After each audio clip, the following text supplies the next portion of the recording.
På et tidspunkt sidder jeg sammen med en kammerat, der har betaler for Tinder, og vi sidder sammen og drikker et par øl, og så på et tidspunkt er der stille et øjeblik, og så hiver vi jo begge to vores telefon frem, fordi man skulle nødt være alene med sine egne tanker. Det tror jeg, vi alle sammen kender. Gud, jeg var tæt på at føle et eller andet. Og jeg kigger på Instagram, og så kigger jeg lige pludselig op, så kan jeg se, at han bare sidder sådan her. Ja. Han laver lydene. Ja. Og jeg når at tænke, jeg tager fejl. Jeg har simpelthen taget fejl. Han er jo ikke overfladisk. Han vil tydeligvis bare ud på en masse dates og vurdere deres personlighed. Og det roser jeg ham for, han siger, nej, jeg sorterer bare i dem, der swiper ja til mig. Og inden der er nogen, der er efter hans skrøbelige ego, det er ikke sikkert, det er hans ego.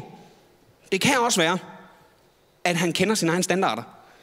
For de kan godt være flydende. Det tror jeg, vi alle sammen prøvet. Det er der prøvet, da jeg var single, stod til en privatfest. Min kammerat kom over og siger, jeg håber, du hygger dig. Ja, og jeg så, du snakkede lidt med Laura. Hvad, kunne det være spændende?